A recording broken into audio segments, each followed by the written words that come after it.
11th day 12th day ఎంత 13th day ఇక్కడ వరకు అందరికీ తెలుసు అవునా? ఎందుకు అదే కదా ప్లాన్ చెప్తాం అవునా కదా? ఇక్కడ వరకు అందరికీ తెలుసు. అయితే ఇక్కడ ఏమయ్యారు ఏంటి? ఈ వ్యక్తి ఏమయ్యారు? పైకి రండి. సో కంగ్రాచులేషన్ డైమండ్ అయినా అవునా కదా? ట్రైనింగ్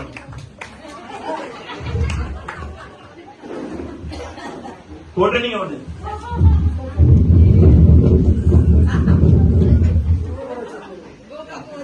హలో హలో 13 రోజుల్లో డైమండ్ అయిపోయిన వ్యక్తి అవునా? స్టేజ్ ఎక్కేశారు. ట్రైనింగ్ ఇవ్వలేదు ఏంటి? ఇవ్వలేదు అవునా కదా? ఇక్కడ డైమండ్ అవ్వడం ఇంప కాదు అవునా కదా? ఫస్ట్ ఏం నేర్చుకోవాలి? లెర్నింగ్ నేర్చుకోవాలి. లెర్నింగ్ నేర్చుకుంటేనే ఎర్నింగ్ చేయగలరు అవునా కదా? చాలా